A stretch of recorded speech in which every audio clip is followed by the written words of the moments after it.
Y'all for coming out this Tuesday night, the Coach Brew Show here at Walk-Ons. Coach here to talk a little bit of football.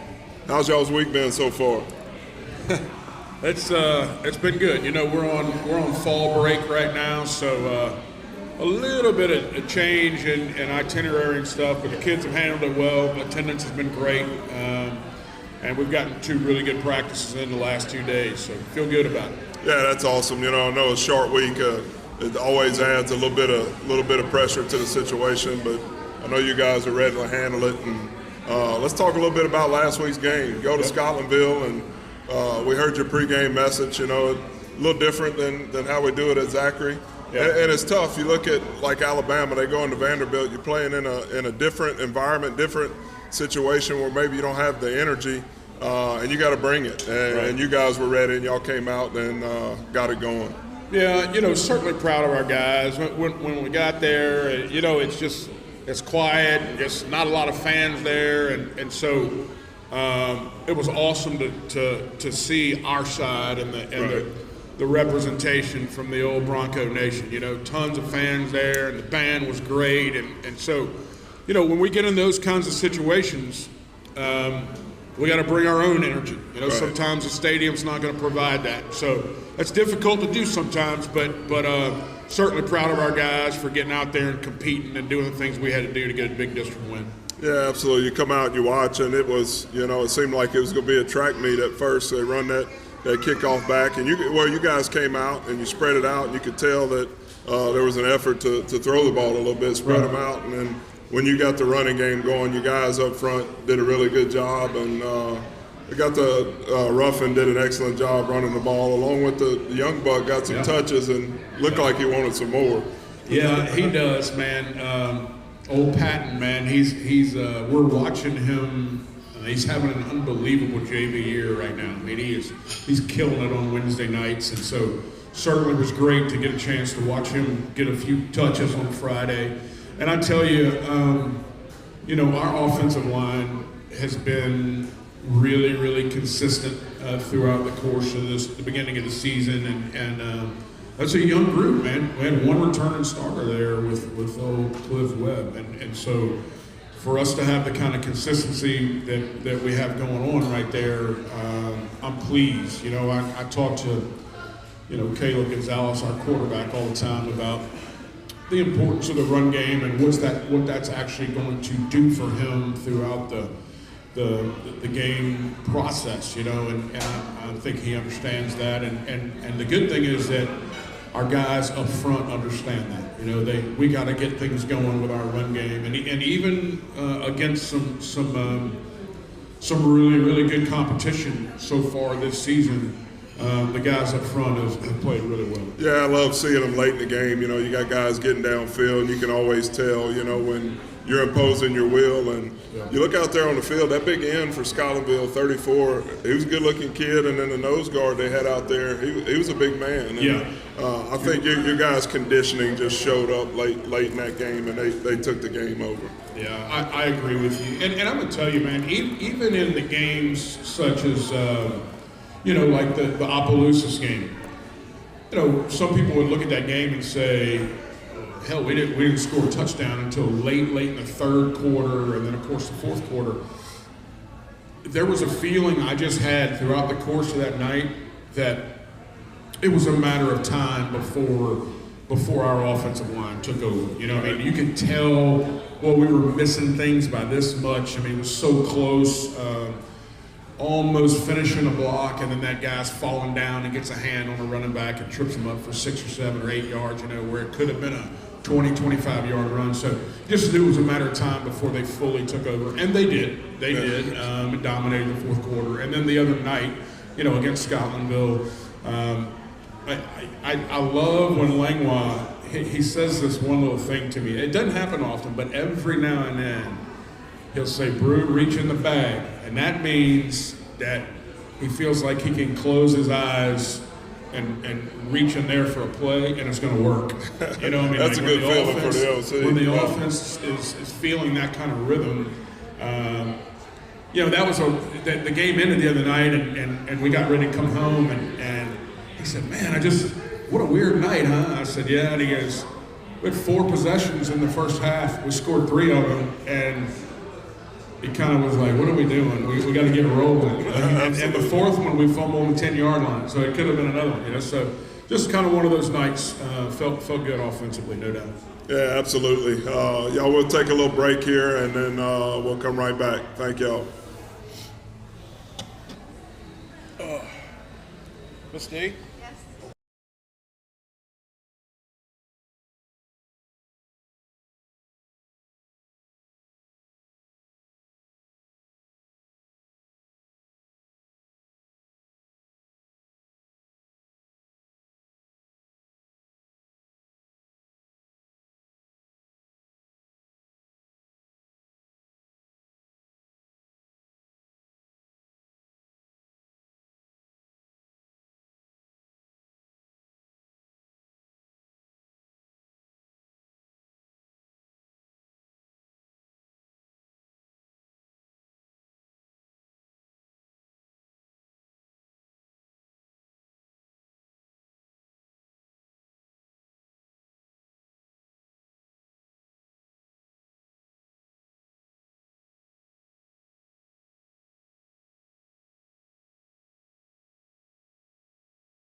Talk with Coach Brew on this segment about this week of prep, about Liberty, and a little bit about what's going on in the district and around the state. Coach, the prep for Liberty, it's a short week, a team that's a little unconventional in how they approach the game. Yeah. Tell me a little bit about y'all's week of preparation. Yeah, so Liberty has a new head coach. Name's Coach Boone, and Coach is he's a veteran in the state of Louisiana. He's a head coach at Avoyles High School for quite some time, and then Lakeshore up in North Louisiana. Not Lakeshore, Lakeside up in North Louisiana. He has a different philosophy on game management and on how to manage a football game. You know, you're not going to see them punt the football. They're going to go for it on 4th down.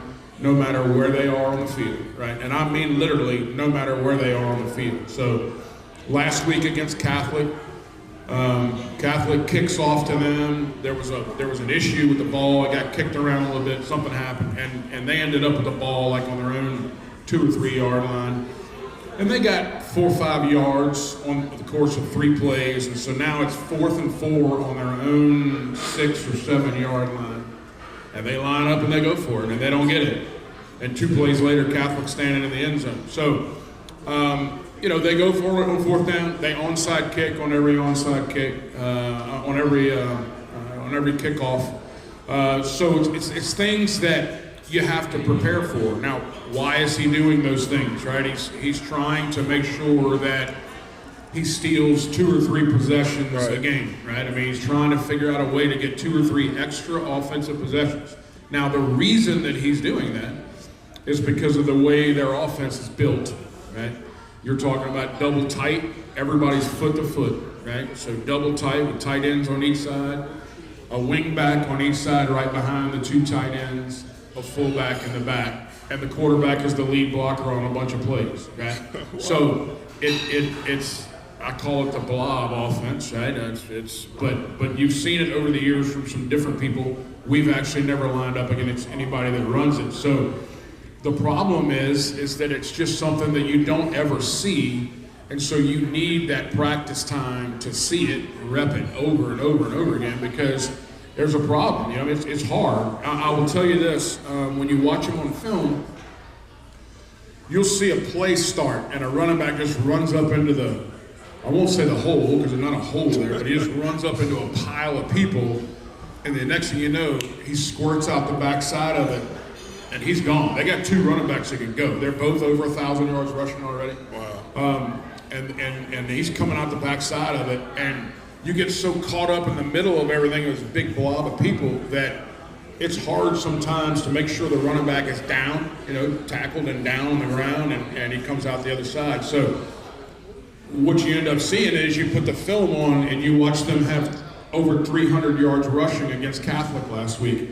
You watch them play against Lutcher High School, a storied, tradition-rich program, and have a 21-play drive, a 19-play drive, and a 16-play drive in the course of that game.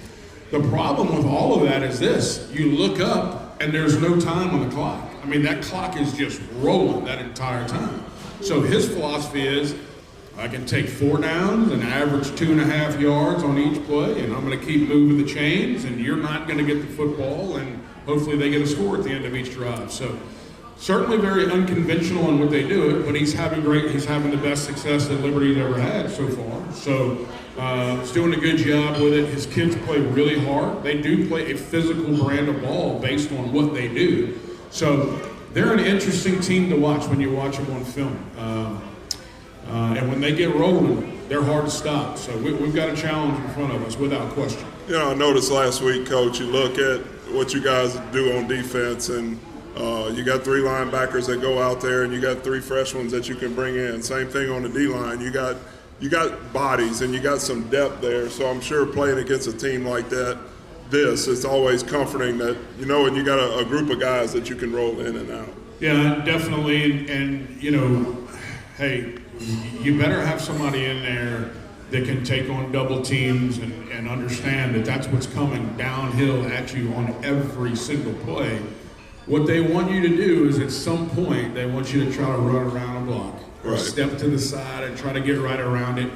And when you do, and that little crease happens inside that mass of people, it's enough for them to get through and hit it for big ones. So we're gonna be in a really physical contest on Thursday. We are actually, I know Coach Crowder is rolling in multiple D linemen this week. We've actually brought in a couple of guys from the offensive side, a younger offensive lineman that we feel like can get in there and mix it up a little bit on defense to give us 4, 5, 6 plays on the night. Need some double team blocks up, man. Yeah. So, I'm excited to be able to see a couple young cats get in there and get some reps this week as well. The coach, you go into a game like this, I know it obviously changes your offensive approach a little bit, knowing that they're going to eat the clock up, and you kind of dealt with it a little bit this year and in the past with Acadiana. how much does it change your offensive philosophy and play calling when you know you may not get it much? Yeah, well, you're going to see us offensively.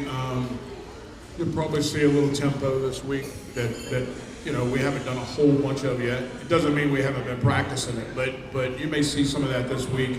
And really kind of feel the flow of the game, because I'll be honest with you, against an offense like that, if you can get up 2 scores, yeah, makes it tough. Then they go slow as they want. I'm good with it, right? I mean, let that clock roll. And then you might see us, when that's the case, when we feel really comfortable on offense, you might see us go into some 4-minute O, and we start slowing some things down, But when you're in one of those chess matches where there's scores happening on both sides, we need to be able to feel comfortable with getting in some tempo situations where we can be efficient when we're doing offensively. Well, I'm looking forward to it. I always love watching the chess matches and the coaching moves. So this will definitely be an interesting one. Yeah, Coach, we played when I was in college. Went to Kentucky, and we played Tim Couch. Just when Tim Couch could sling it. Yeah. Their punter got hurt on the first punt of the game. Well, they didn't punt anymore the rest of the game, so every 4th down, Tim Couch stayed on the field, and that wasn't good for us. We needed their punter to stay in the game. So, right. It just changes the whole game. So, who was the coach at that time over there? Who, man? Was it Hal Mummy? I think, no, it was Mummy. Okay. It was that air raid attack and Hal Mummy, and they could put up some points for sure. Sure. So, Coach, you look around the district this week. Tell me some games that jumped out at you, some of our opponents. Yeah. Once you get into district, with 6 different teams, every week, everybody's matched up with a district opponent. And so, obviously, we had Scotlandville and Central Woodlawn. I was interested to check in on that and see how that one was going to go. I think under the new management, new coaching staff at Woodlawn, you're seeing a much improved Panther football team, man. They've always had players, and it was just a matter of whether they were going to put that whole thing together and when they did it. And they've been playing really good. They opened up the season and lose 3-0 to U High, right? And that kind of opened up everybody's eyes. And then you've watched them play some tight games. I think that's an interesting game. I think that when the season started, you had Catholic and Central and Zachary that everybody just kind of believed were going to be the top 3 in that district, and then with Woodlawn, Liberty, and Scotlandville, you didn't know how those were going to be. I can tell you, Scotlandville, not when you look at their record, but they were better than they were a year ago. You just played against them. I know they're better than they were a year ago. Woodlawn is much better than they were a year ago, and Liberty is 5 times as good as they were a year ago. So, like, the district itself, I think, as a whole, is moving forward and having some success. Catholic takes care of Liberty last week. Central takes care of Woodlawn. I think the Central score was like 24-6, maybe something like that, 24-8. I don't know what the final was, but obviously it was a close game at halftime, and Central pulled away in the second half. I think it's a very interesting district we have right now. I think it's really strong all the way around, and you got teams that are projected to do well, and they're following suit with that. And then you've got teams. I think Zachary. I think we were a bit of unknown coming into this thing with the number of new starters that we had, and certainly enjoying watching the progress take place and just the overall maturation process of our entire team right now. So. I think the next 2 weeks for us are going to be really interesting football games. And the reason I say that is the fact that, people aren't stupid, our players aren't stupid, right? Everyone talks about Central in week 9 and Catholic in week 10. Right. I get that. I understand that. I think people will be surprised to see the level of competition that our next 2 opponents are going to bring to the table for us. Those are games with Liberty and then Woodlawn that we absolutely cannot sleepwalk through and win. We're going to have to produce, we're going to have to execute, just because their level of play has gone up so much from where it was a year ago. So It's going to the schedule is about to get, not that it hasn't been interesting already, Right. but it's going to get very interesting down the home stretch with these last 4 games, and a lot of fun to be a part of. Yeah, Coach, you've had a couple wins this year that, at the end of the game we were up talking in the box, and it was some character wins, Sure. so some games that you had to fight for, and then you finally pulled away, and I think that's going to pay off for you guys here down the stretch, and it's going to be fun to watch. Yeah, So, I agree with you. Any big games across the state, anybody you saw or any scores that jumped out at you? I think the obvious big game across the state was the Ruston-Washita game. The way the game ended, Ruston is winning 22 to 16, I guess. Yeah, 22, and so they score a touchdown to make it 22-21 with no time left on the clock, and they're lined up going for 2. They're going to try and win it right there, and false start on the 2-point conversion.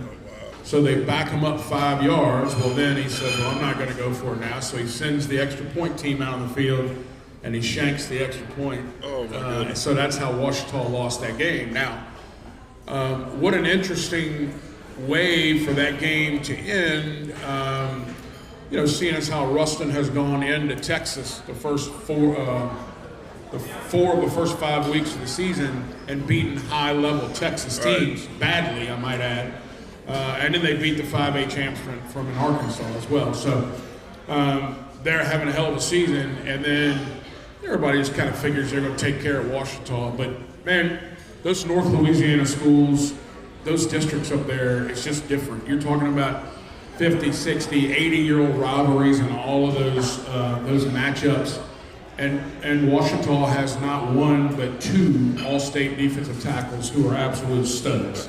So I think they had a lot to do with the run game versus Ruston and gave them a chance to stay in that game, and they've got an electric quarterback for Washita. So what a huge game there. And the second one in that district was a 45-35 win. Ash beats West Monroe.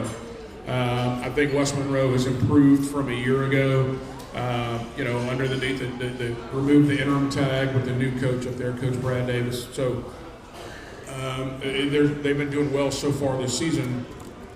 So those were 2 interesting games from up in North Louisiana that I'm wondering what's going on. And the last one that I'll make mention of is the fact that Dutchtown.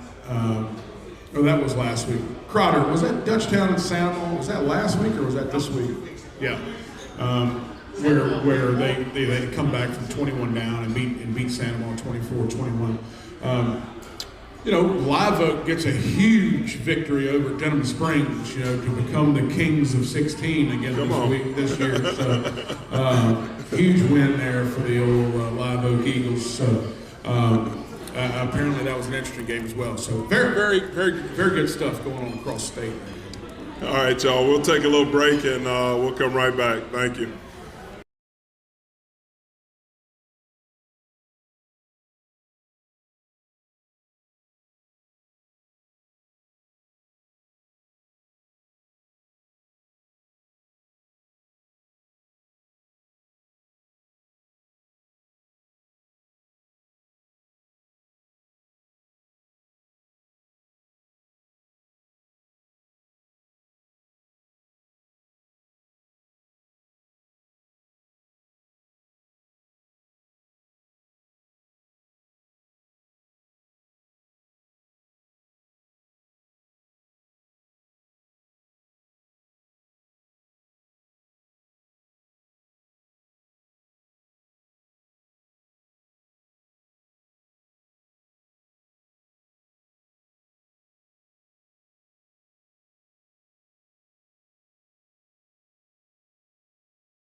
We're coming back right here, and I should have told you before the break, we're bringing up the Zachary Broncos Player of the Week, huh? It's all right to smile up here, too. Ian Boyd. There you go.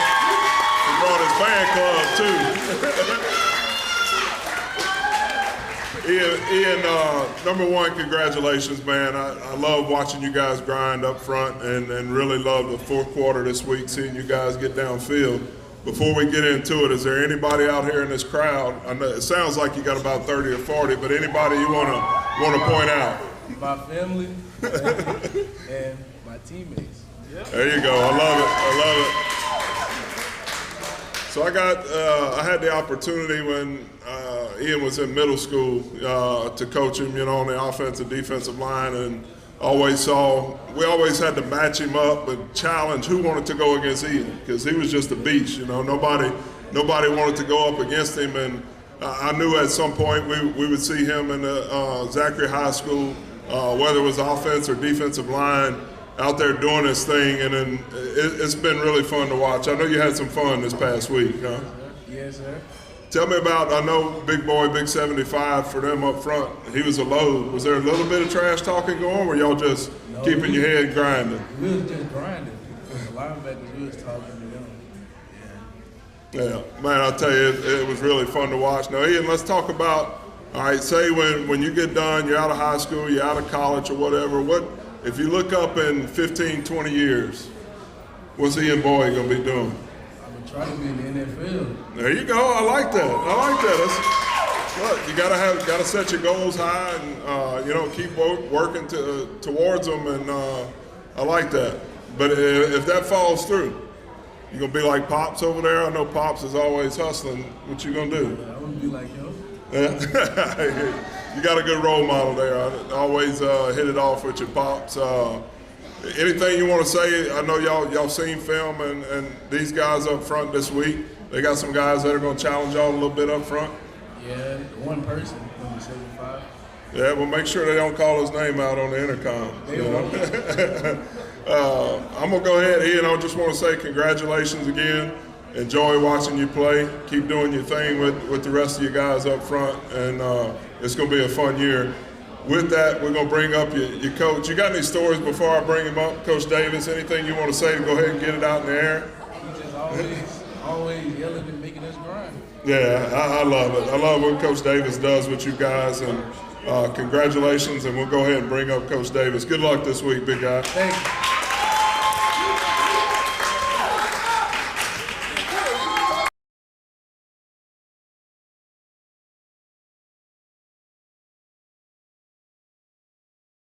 Jason Davis, I'll tell you guys, you look around, I know when I was in high school, my offensive line coach, he was a baseball coach that just happened to be an offensive line coach, and it was you go get that guy type of offense. We had no idea what was going on, and I look and see the type of work that Coach Davis is doing with these guys, and parents, y'all are really fortunate to have a coach with this much knowledge, this much experience, not only teaching your kids about football, but making them better men. Coach, congratulations. I'll tell you, from a guy that played this game, I really admire what you do and what your groups do year after year. Thank you, man. It means a lot coming from you, obviously, knowing your background and knowing all that you've been able to accomplish and knowing the position, It's a special position. A lot of people don't know about it. A lot of people don't take time to know about it or learn about it. They really just are ready to criticize when we don't do well. You know how that goes. But it's a special position because it's the most selfless position on the team. These guys work together. They're 5 guys, but we all equal 1 because we all understand if 4 guys do great and one of us mess up, the only thing that anybody cares about is the one that messed up. So we all take the brunt of it. I love it because I do believe it teaches us how to be men. No doubt. It turns you into men. You learn how to work without someone having to pat you on the back. You learn how to work. You learn how to get up and do tough things when times are tough. You just keep grinding, and that's all you can do. So I love the position. Yeah, I know all those guys. A bunch of them had the opportunity in middle school and then their 9th grade year to coach, and they all thought they were D linemen. You know, the majority of them, they want to go make tackles. Yeah, everybody wants to have the dream to be the D-line, but we start to figure it out at some point. Yeah, it's a special group. You know, you come and there's just something about it after a big win or when you impose your will and you run the ball. It's not just an individual effort, but it's it's a bond that group comes together with, and it's something that those guys will have for the rest of their life. And just a special group, man. And yeah, absolutely, man. Like talk about the bond. But again, it comes from working hard with not a lot of pats on the back. It comes from understanding that how much work you put in and nobody notices but us. And so it becomes a big deal. I'll tell you what's the great thing about obviously Coach Brewer being a head coach is he's an offensive lineman. So he absolutely understands how that grind goes. There's good days, there's bad days, but we all go through it together. And watching these guys gel has been incredible. And that's what you look for year in, year out. You know, coming back this year, having one returning starter, but seeing the other four just really gel and pick their game up has been impressive. And I can absolutely see the improvement, and still the best is yet to come for these guys. I believe that too, Coach, because you watch those guys, you watch them out on the field, and you see them talking to each other in between plays. Sometimes they're getting on each other a little bit, but you have to sometimes, and that's a special group and a group that is starting to gel, and then next year will be really strong too with that group you got. What challenge you have this week, Coach, going against Liberty? Liberty, limited possessions.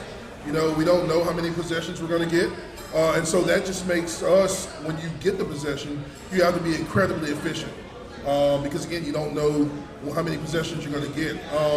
They pose there's a really good defensive lineman. He's number 75. He played last year for him. Probably a 6'5", 260, 270 guy.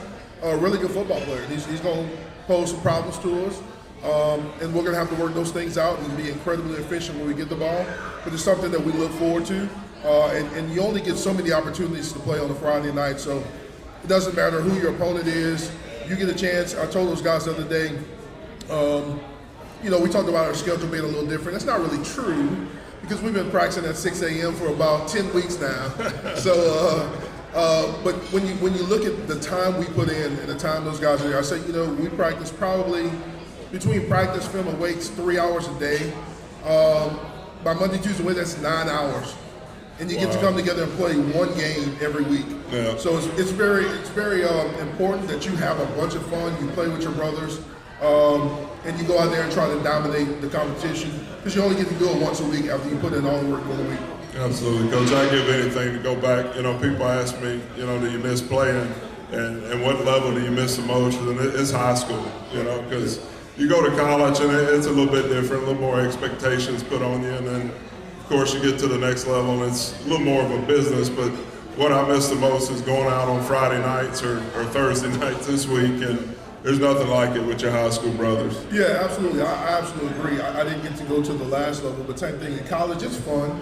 It's a difference because, like you said, it's a little bit more pressure and the deal. But high school, it's truly you and your guys just going out there and having a great time and enjoying every single rep, every single play, every single day. Absolutely. And I'm going to say it once again, not just because he's sitting up here, but I look and I admire what you do with this group, Coach. And Zachary High School is very fortunate to have you coaching the big dogs up front. Absolutely. Thank you, man. Again, that means a ton coming from you, man. Yeah. Thank you much. All right, Coach. Yes, sir. Yes, sir. Good luck this week. Thank you, man. We'll take a little break. We'll be right back. Thank y'all.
We'll come back for our last segment. Coach Rue's going to talk a little bit, and then we'll get into some of these questions for Ask Coach Brew. So yeah, a couple things, Todd. First of all, I just want to thank everybody for coming out tonight. The second thing I want to say is I bet it was an interesting time, Todd, at church this weekend when Michael Brown tried to go into church and all the Scotlandville people in there. Did they even let you in? Did they let you into church this week? Yeah. I hear you. I understand that. I do understand that. One other thing. Certainly would love to get a shout out to David McDavid and a crew that he put together here from the city that's been in North Carolina the last few days, cooking and bringing supplies to the people up there that are dealing with this terrible situation in the aftermath of the hurricane. So those guys have been up there for several days cooking for those people and taking care of some people. So shout out to the chief for taking care of that. We certainly appreciate it. Really quick before we get to those questions, Todd, I want to say a couple things about the two people that just came up here and talked with you. When you look at Zachary's football program, and you've watched it over the years, you have personally watched it over the years, there's some guys that have come through our program that we certainly have loved watching grow up in front of us and become dudes, right, as the guys say. Ian Boyd, the young man that's representing our program this week, the Farm Bureau Player of the Week. Ian has been the model of consistency for our offensive line this year so far. Awesome. He's also a guy that we've always had really big plans for inside the program, and wanted to watch how he was going to mature throughout the course of his career here at Zachary. And, I don't know how much weight he has lost over the course of the last year, but he's in great shape now, and his footwork is light years better than it was before, and his tenacity and the way he plays the game is a lot of fun to watch. Listening to his position coach, Coach Davis, listen to him talk about him personally in the coaching office. It's just wonderful to hear those kinds of stories, and a guy that certainly has ascended to the level that he's playing at now in his senior year. So, Ian, congratulations, man. We're certainly very proud of you. Very proud of you. There you go. Taking the bang. All right. And as far as Coach Davis is concerned, 22 years on the Zachary football staff. That's impressive. Right? Certainly the coach with the longest tenure on our staff. Coach Davis came here when Coach Bob Howell was the head coach. So he went through Coach Howell's time here, and then Coach Neil Weiner's time here, and then of course now he and I have been together for 11 years. So it takes a special person to be able to, first of all, have the personality and the mindset to be able to go through 3 coaching changes and certainly be retained by each coach. But there's no reason to question why that took place. He's a phenomenal football coach. He's tremendous. His work ethic is tremendous. What he does with our offensive line guys on a day-to-day basis is unbelievable. I know he's tired of me saying this, but from the first day that I got here, I'm an O-line guy. I don't trust a whole bunch of people with the O-line. And so I told him that I would probably be around him for the first 4-6 months, right, just watching what was going on. And 8 days later, I patted him on the back. I said, hey man, we're good. I got lots of things I got to get taken care of. You do you, man. And he's been unbelievable ever since. Awesome guy to work with on a daily basis. And I love our staff. We're so blessed to have the men that are in front of these kids every day because, yes, they're great football coaches, but they form deep, tremendous relationships with our kids, and that is the most important thing as far as I'm concerned with high school football. JD, thank you for everything you've done for the program, man. You're a hell of a coach and a hell of a person, and Thank you.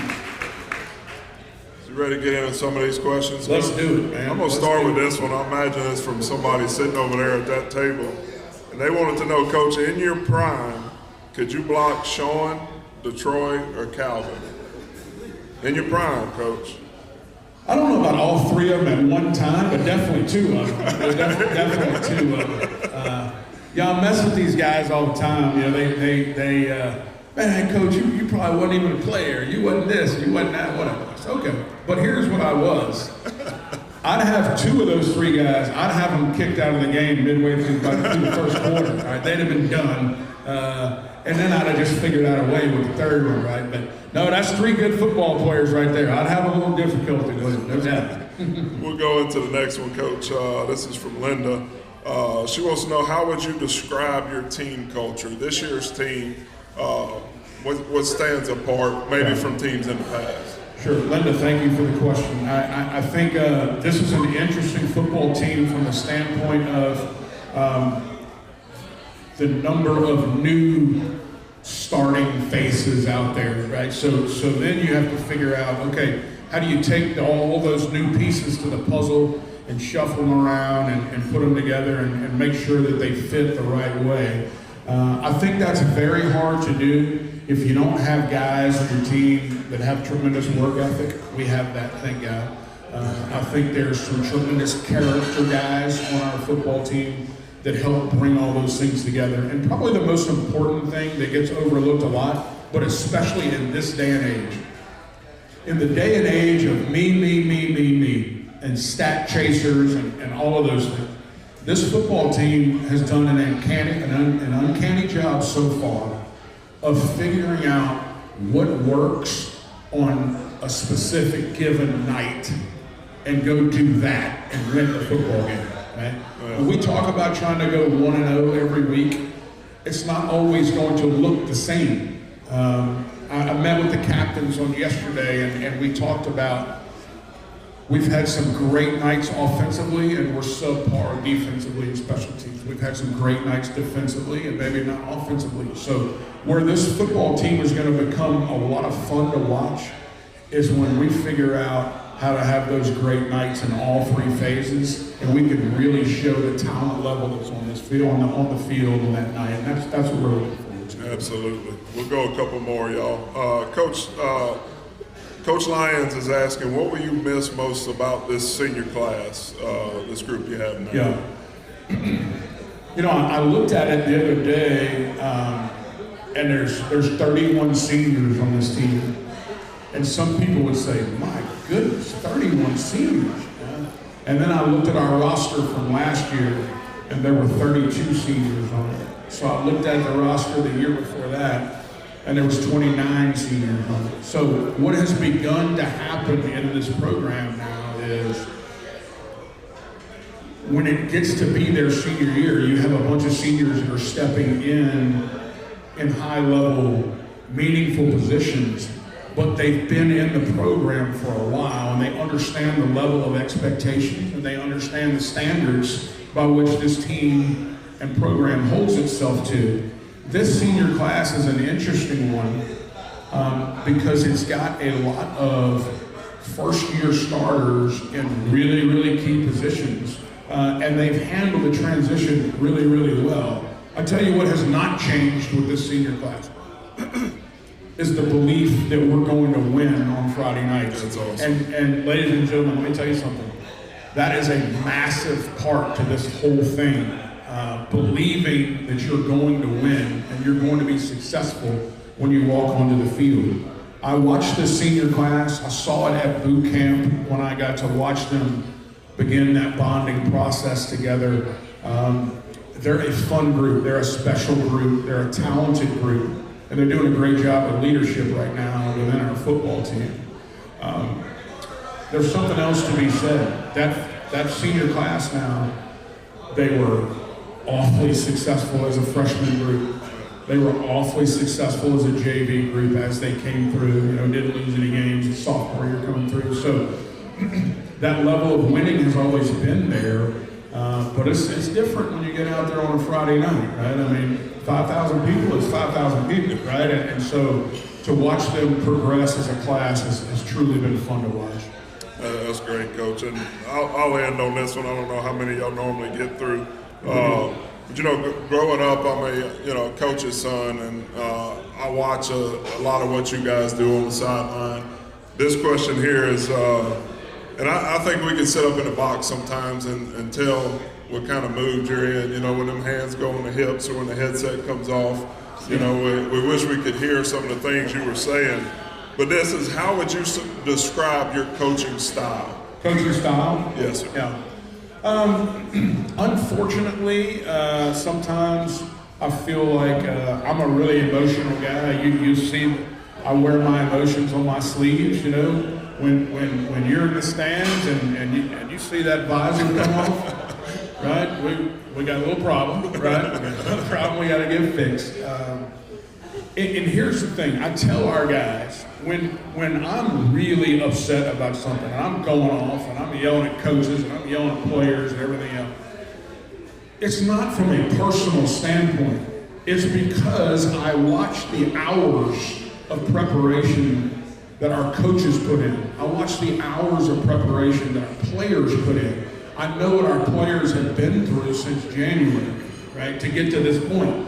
And so when we don't execute something correctly, or we don't finish a play, or we don't do something that we're coached to do, it's upsetting to me because I know they put the time in to get it done. Right. And so from that standpoint, I think I probably get a little too emotional at times. In my older age, I've tried to calm down a little bit. My wife tells me she'd rather not have an ambulance come on the field and pick me up, during the game. So I try to calm down a little bit. But I will tell you this. Traditionally, I think the bigger the games and the deeper we've been in the playoffs, probably the calmer I've been, just from a deal where, okay, we're in those situations for a reason, and we're good enough to play at that level with whatever football team it is we have. And I just think there's a really calming effect that comes over me in those situations. I don't think you've probably ever seen me blow up and lose my mind in the Superdome, right? Because once you're at that point, there's a reason that you're there. Now let's go finish and let's go get it done. But I want our guys to see me emotional about their play. If I'm upset with something they did, I want them to understand why. But I also want them to know it's only because I love them and I know what kind of work that they've put in to try to be great. So I don't know whether that answers the question or not, but I'm certainly not one of those guys that's just going to sit back and say nothing all the time. I think it's really important to hire great people and let them do their jobs. And we have unbelievable coaches. We have unbelievable coordinators. Coach Langwell on the offensive side, Coach Zito on the defensive side, and Coach Crowder with our special teams. I think those guys do tremendous with the game plans that are put in every week. And I just enjoy being a part of it. I really do. It's awesome. And I'll tell y'all what, whoever asked that question, what type of style he has. It's a winning coaching style. And if you're a Zachary Bronco fan and you've been around the program, no matter what talent, what kids they can have out there, because of Coach Brew and his coaching staff, they're going to be successful. They're going to find a way to be successful. And I'm just glad I'm a small part of it. And I get to watch it every Friday night and watch you guys go out there and put it out on the field. Little change, y'all make sure y'all spread the word. This game, you might have seen it as a Friday night game on a few sites. Definitely as a Thursday night game at Olympia, Coach. Yeah, Thursday at Olympia Stadium in Baton Rouge. So y'all make sure y'all come out and let's keep cheering this team on and see how far of a run we can make. Thank y'all for coming out to Coach Brew Show tonight. Let's go get this win this week. Go Broncos. No doubt. Thank you all very much.